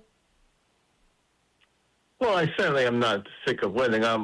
We've definitely made a lot of progress on Second Amendment issues, but I do see pretty severe storm clouds ahead of us with the midterms approaching. Yeah, we're going to go there with you. Ryan Petty, hold that thought. We're going there with you. We're going to tie that into what was brought up in previous segments because I do want to mention that to you. Ryan, are you tired of winning? Oh, heavens no. This is fun. Jim's absolutely right. And Jim, so great to be on here with you. Thank you. If you're the one responsible for getting Mark into radio, on behalf of all the listeners, thank you very much for doing that. Yeah, we might have to tell that story. Yeah, this is, I'm not. It had nothing to do with any of my intelligence and skills. It was Mark's determination and me saying, yeah, I should probably step aside. You're doing a better job. Awesome. Well, Mark, I'm not tired of winning. This is phenomenal. To see the federal government, to see those in power, as I said at the end of the last hour, right, actually fighting to defend the Constitution and the Bill of Rights and to limit their own power is something we've not seen in decades, at least at the federal level, to see them roll back their power in a way that, quite frankly, I'm not even sure we saw during the Reagan administration. Certainly on the financial and economic side, there was absolutely deregulation and those kinds of things. But to see the freedoms extend to our constitutional rights that we're seeing right now is absolutely wonderful. But let me tie together what Justin just said a moment ago. It is all the more reason, everyone within earshot of our voices, you have got to get out and vote in the midterms. If we lose the House, if the Republicans lose the House and the Trump administration is subjected to nonstop, impeachment hearings and other nonsense, we're going to slide backwards at a pace that will make all this winning feel like losing. And so we've got to get out and vote. I can't stress that enough. Or we won't advance anymore, which in turn will also feel like losing. Let's start talking about the midterms. I know Justin wants to go there, and I've been excited to bring it up with him because of my conversation with Neil McCabe, someone that Justin knows well from this program as well. Jim, let me couch the midterms with this. I live in Georgia, and if you would have asked me a year ago, I would have told you hands down Ossoff didn't stand a chance. I'm beginning to rethink that now a little bit, and I'm not, you know me very well, Jim. I'm not one to sit here and I don't care about polls. I go by gut feel. My gut feel told me Trump was going to win all 7 swing states in the previous election, and it was going to be 312 plus electoral votes. I told that to Darrell Issa sitting on a stage. You were there at the Gun Rights Policy Conference when I was interviewing him on a fireside chat, and Trump won by 312 electoral votes. That was a lot of luck there, but I just had a gut feeling that Trump was going to pull that off, and he did, and that's what gave us the 312 electoral votes. That was just simply mathematics. I'm getting that same sense here in the state of Georgia right now. I'm getting very, very concerned about what I'm seeing in the midterms, what could happen in the midterms, not only with him and Collins, but also in the governor's mansion with Keisha Lance Bottoms, who is ahead in every single poll. And I've been privy to see some internal polls that have not been made public, and I'm very, very concerned. Give me your concerns about the midterm, what you think might happen in some predictions, and then I'll shock all of you who know Neil well and tell you what he said in the previous 2 hours ago. Go ahead, Jim. I'll start with you, and then we'll go to Justin. Oh, wait, hold that thought. My bad on that one. Derek, let me check with you. How much time do I have before I have to cut it? A minute 30. I got a minute and 30. You're good to go. About Take 30. it away. 30 seconds. Go ahead, Jim. Take it away. For those who think Mark's blowing smoke, I will tell you, since the passing of Rush Limbaugh, I don't know anybody whose gut feeling is more accurate on this stuff. A little over a minute. Mark. Mark, you're just unbelievable at it. But to echo your thoughts, we're same thing here in Ohio. Sherrod Brown lost 2 years ago, and it was the most expensive Senate race 1 minute. in the United States history. $300 million. They got nothing. They could have won other races, and Bernie Moreno kicked his butt. He is ahead in the polls right now to retake the Senate seat that Houston's in, vacated by J.D. Vance. So I can't believe how crazy left-wing liberals are doing in states that should be conservative. It's ridiculous where we're right now. We need to get out and vote, just like Brian said. All right, when we come back from this break, I'm going to segue over to you, Justin, and bring in a little bit about what Neil McCabe had to say. Guys, we're on the round table. Buckle in. It's going to fly by. We've got 3 more segments, but it will move quickly. I promise you that. Armed American Radio's Monstercast, the round table continues right after this break. Don't go away. You don't want to miss it. Association, please support them at nra.org/AAR, nra.org/AAR. We need you in the mix, particularly as we're coming into these midterms. Pay careful attention to this conversation. Justin will make very clear to you momentarily his thoughts on the midterm, his thoughts on Iran. And Justin, I'm just going to go straight to you. As I told Neil McCabe in the first hour of the program, you have been spot on. We started talking about what was happening in Iran, and I think everybody at the table had this feeling, except you, that this was going to drag on longer than the 2 weeks Trump said it was going to take. And here we are months into this now. And as this moment right in time right now, Justin, I don't know that there's an end date involved here yet. And as we get closer and closer to the midterms, you just alluded to it in the previous segment. I want you to take as much time as you want and tell people what they need to hear and what your concerns are, because you have been spot on, brother. Well, Mark, we're in trouble. I think for sure we'll definitely lose the House. And right now we're a toss-up in the Senate. And if this war continues, we'll probably lose the Senate. And Trump would be impeached and convicted. And J.D. Vance will be our new president after that. So the president is in serious trouble. The Iran war right now, all the escalation we've done, has not weakened the regime. The regime is stronger and has more public support today than it did at the start of the war or even after this third escalation. So the regime is not going anywhere. Their missile inventory and their industry for producing missiles and drones are solid and in place, and they can continue this missile warfare against us indefinitely. So we are in very serious trouble. Oil reserves around the world, including our strategic reserves, are exhausted. The administration has done everything they can through future contracts to keep the price of oil low, but all of those options are now exhausted. As we approach the midterms, if this war is still in play, which is likely to be the case, oil prices will be at $160 a barrel, and we'll see $8 at the pump for unleaded gasoline. One of the concerns, and you just pointed this out, obviously, ladies and gentlemen, Justin understands how oil is priced and how the markets are priced. It's when you think of a barrel of oil, it was, you go back many, many years, a barrel used to be different things. It's now 42 gallons in a barrel is what they'll tell you it is now. It was standardized.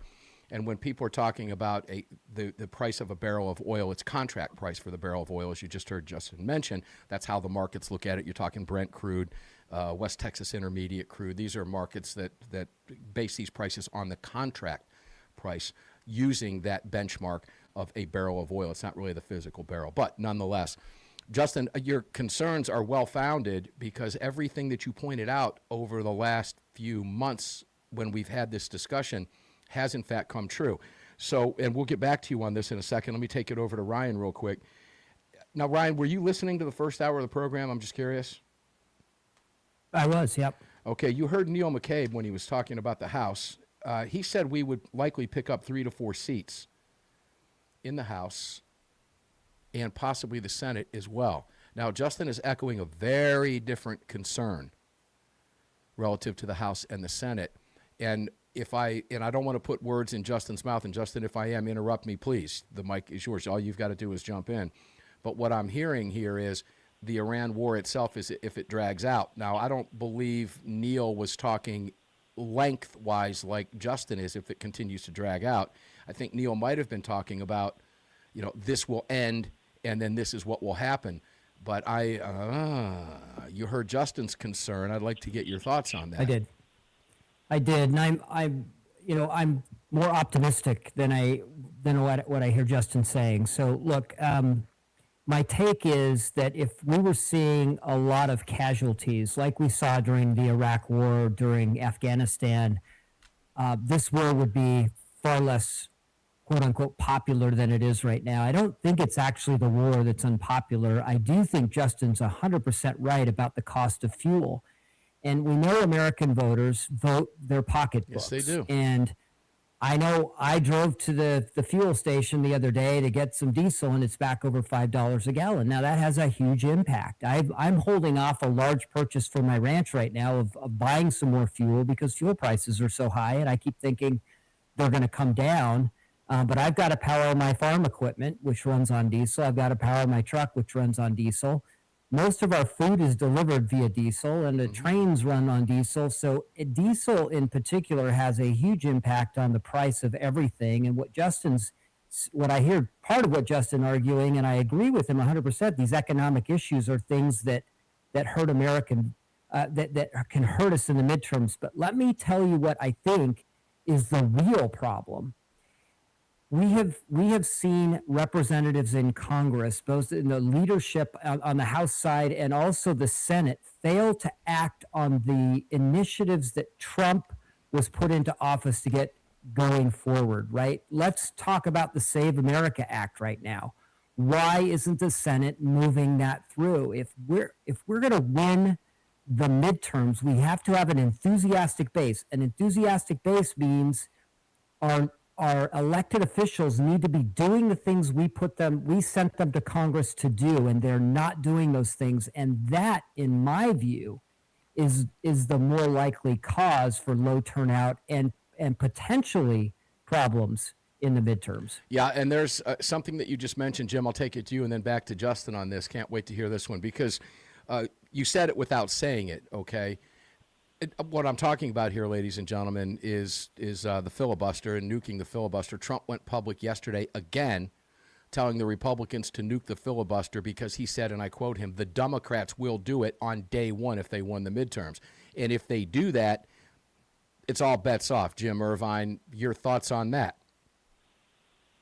I wouldn't end the filibuster. First of all, I agree with everything Ryan said.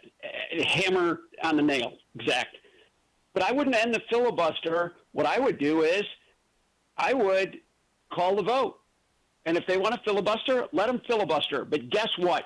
You're not going home on Thursday night to home. You're not going home on Friday night. You're not going home to campaign. You are not leaving here. You're going to stand here and utter nonsense. And I would use what they say in campaign commercials.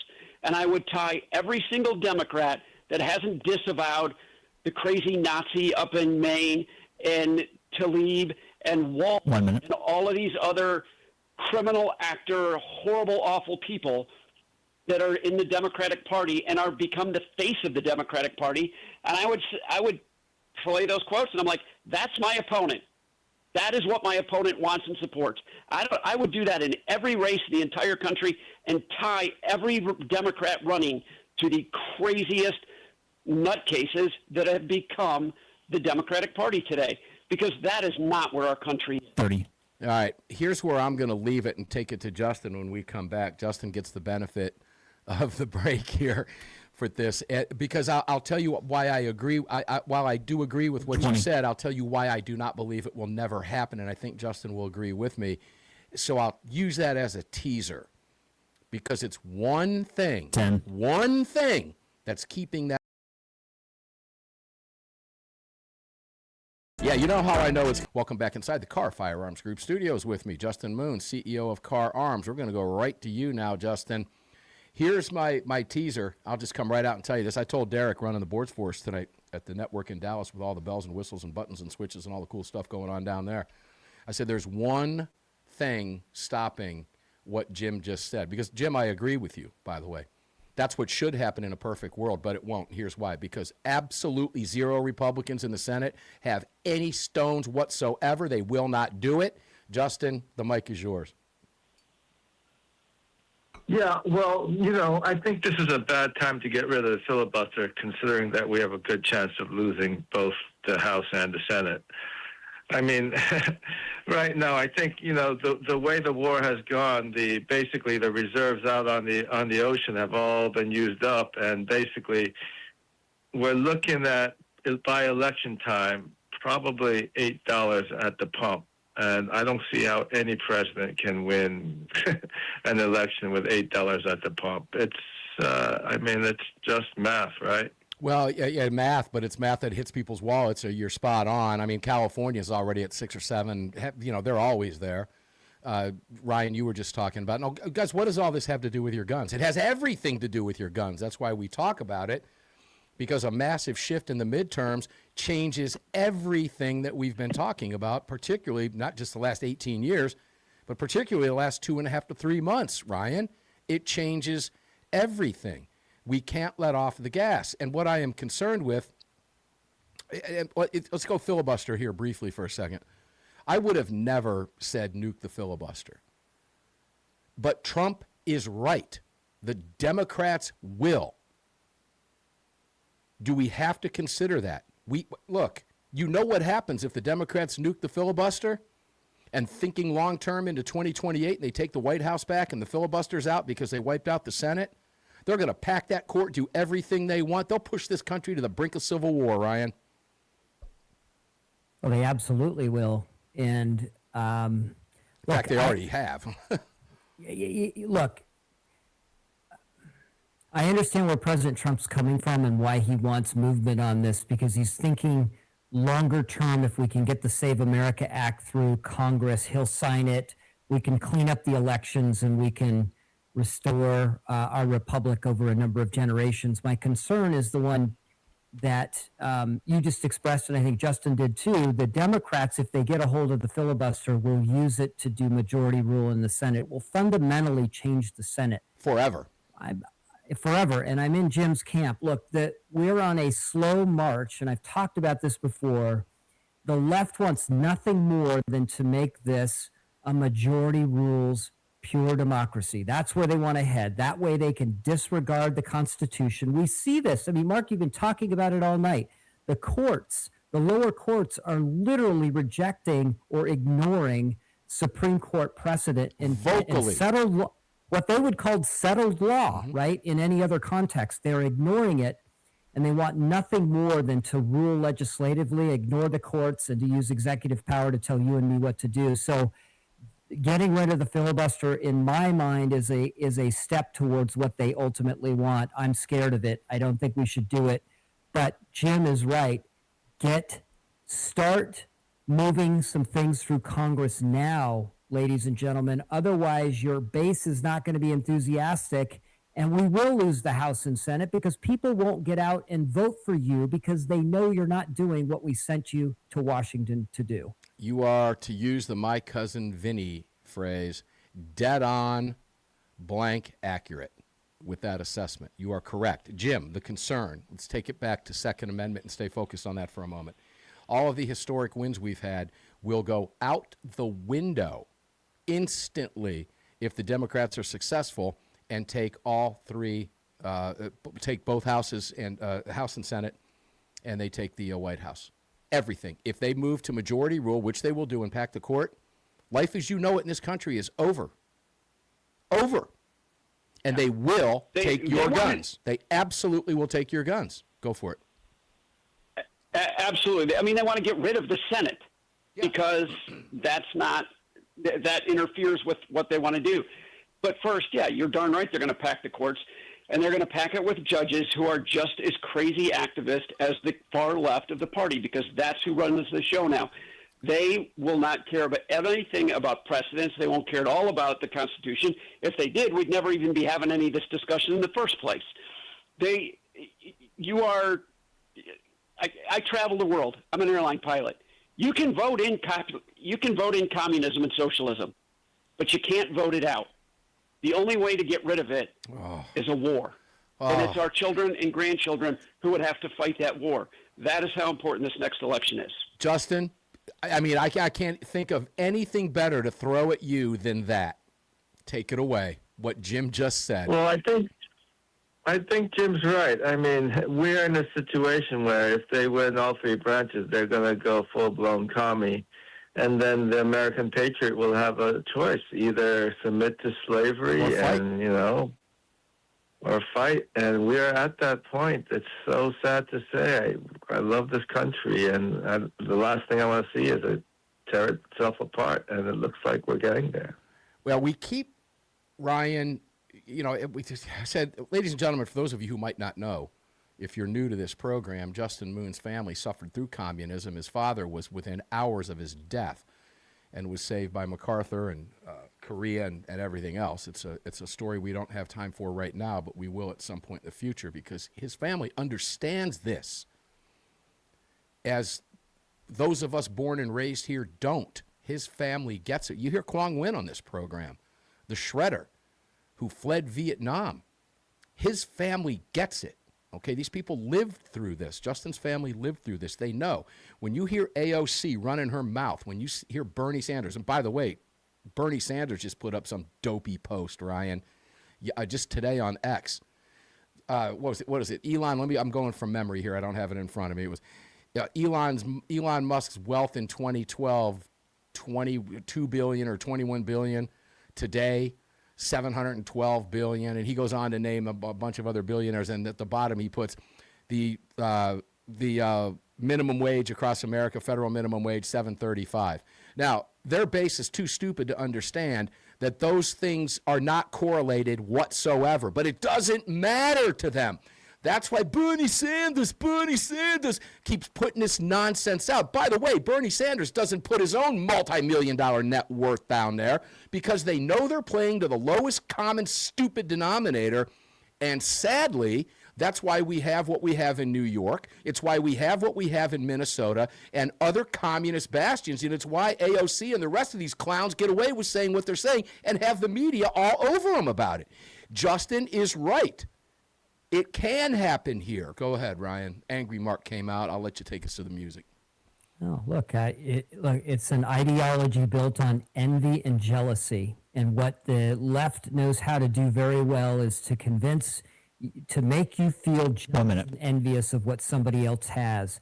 And then they promise that they will get you the thing that other person has, or even if they can't get you that thing, even when they don't promise you that they'll get you that thing that other person has, they tell you that they'll cut that person down to size. They'll cut their legs off. They'll tax the rich.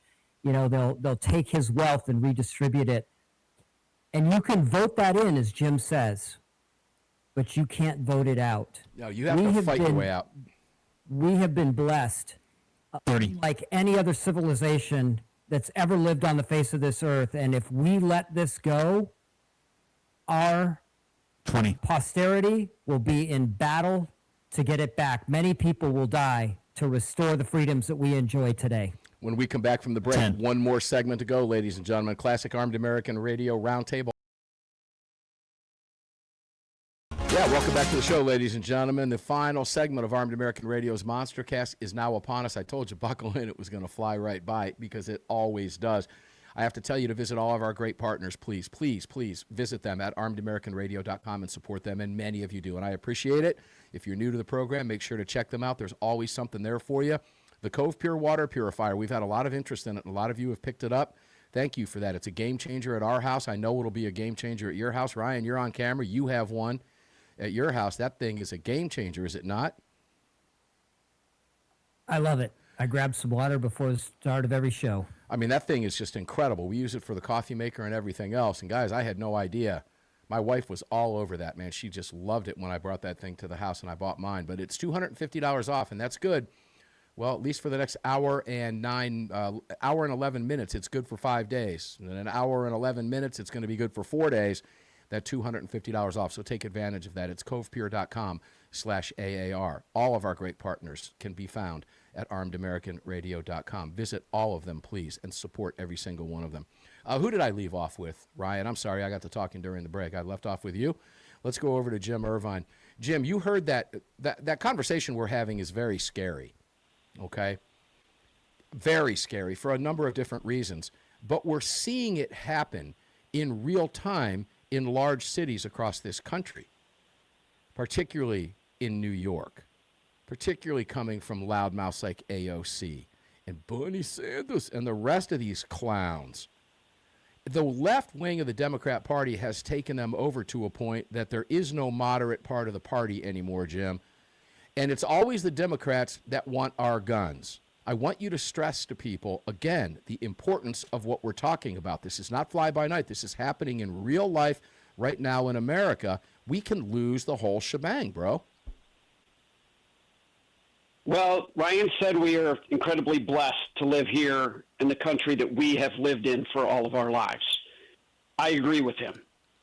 If you agree with him, then we also have, if we're blessed like that, we have an obligation. We have an obligation to protect and ensure what we have enjoyed for our children and grandchildren. So we have to get involved like never before.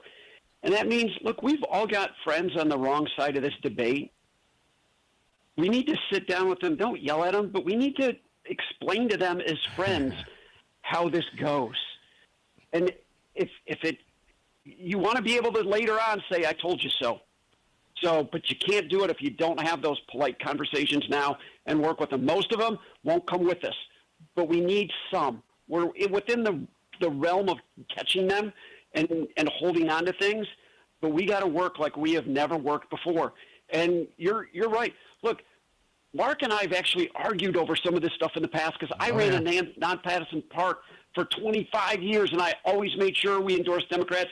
And I've had my names on buses and campaign and stuff for Democrats, but it is not your father's Democratic Party. It is Joseph Stalin's party. And they will kill as many people as he did and more if that's what it takes to remake our country into a communist regime. That is what their goal is. And you're either with them or you're against them. There is no Switzerland here. There's no standing by and watching. If you're doing that, you're aiding and abetting the enemy. You are I forget the legal term, but you're enabling them to destroy your future and that of your friends. Yeah, it's frightening stuff. You got to get involved. You have to. Justin, I think you were on the program when Neil McCabe made the famous statement, the line that we use here all the time. And we were talking about, you just heard Jim talking about how, politely talk to them. Guys, as much as I hate to say this, a lot of that is gone. You can't politely talk to a side that has already divorced you and left. They don't want anything to do with you anymore, Justin. We know that. And I think you were on the program with me when Neil famously said, Mark, with his Boston accent, because we all know he's losing his Boston accent over all these years on the radio. He said, Mark, how can you, if you can't even have dinner with them, how can you have a country with them? So when you're in that position, Justin, what's your advice? Well, I think we are headed rapidly to being the generation that will decide whether our children have liberty or not. So yeah, I think we have some tough decisions to make. It's not going to be fun. It goes back to, Ryan, that question we ask on this program for many, many years. And that is, and I tell people to do this, to ask yourself this question, ladies and gentlemen. When you lay your head down on the pillow tonight to go to sleep, ask yourself the question, what is it about that agenda that requires me disarmed? Ryan. Everything about that agenda requires you to be disarmed. Again, they'll take it by force. They'll take it by vote. You know, when the Soviet Union fell in 1989 and we saw sort of the end of what we thought was the end of communism and Marxism as an ideology around the world, you know, there was great fanfare and joy, and it looked like the West had won. But here we are, fast forward, what are we, 40 years later, something along those lines. I won't do math really quick on the radio It's here. running our largest city. It's running our largest city, and it has a different viewpoint. That Marxism that took over the Soviet Union was economic based. This is far much more about a cultural takeover, and we've seen it in our educational system. We've seen it in the movies and films that we watch, television, the media. It's all been taken over by the left and has been operated and run by the left for so long that and the institutions of government, quite frankly, have been run by the left. That's why it's so refreshing to see Harmeet Dillon go out and warn the U.S. Virgin Islands, like we were talking about earlier in the show, Mark, to get on the right side of the Constitution. We are so far from where our founders intended us to be. This is an opportunity, as Justin said, this is an opportunity to choose what we want for future generations. I choose liberty and freedom for my grandchildren. I want them to inherit the country that I was fortunate enough to inherit. And what Jim said is, and every voter out there, please listen to me, you have an obligation to go out in these Great midterms and vote. This is how we exercise power in a constitutional republic, and you need to be out there, even if the Republicans are not doing everything you want. They're doing 80% of what you want, hopefully, and we've got to get out there and support them. Otherwise, the winning's going to stop. Yeah, and ask yourself another question, ladies and gentlemen. Why do they not want somebody to have to show an ID to vote? What are they hiding? You already know the answers to these questions. Don't rely on media to try to come up with it. You know what's happening. And I know as an Armed American Radio listener, you definitely get it. Hey, Jim, we've only got about 45 seconds. You're an airline pilot. Have you ever seen a UFO flying across the skies as an airline pilot? I got to go there. Yes or no? And if no, just lie to me and say yes. I've seen things that I couldn't explain, but later was able to figure out what they were. No, you think you were able to figure out what it was, but you don't really know. Jim Irvine, airline pilot, we love you, brother. Thank you for being here, Jim, and for everything that you bring to the fight for the Second Amendment that you've been so good at. Justin Moon, CEO of Car Arms, we love you. Guys, Justin proves why he's a fan favorite every single time he's on the program because he speaks the truth. And Ryan Petty, God bless you for everything that you do. Ladies and gentlemen, we're going to get up and do this again tomorrow because they don't want us to. That's why we do it. I will be on Cam and Company tomorrow, so make sure to check that out. I'll see you on the radio tomorrow, 4 o'clock Eastern, 1 o'clock Pacific. Enjoy your day. Stay safe.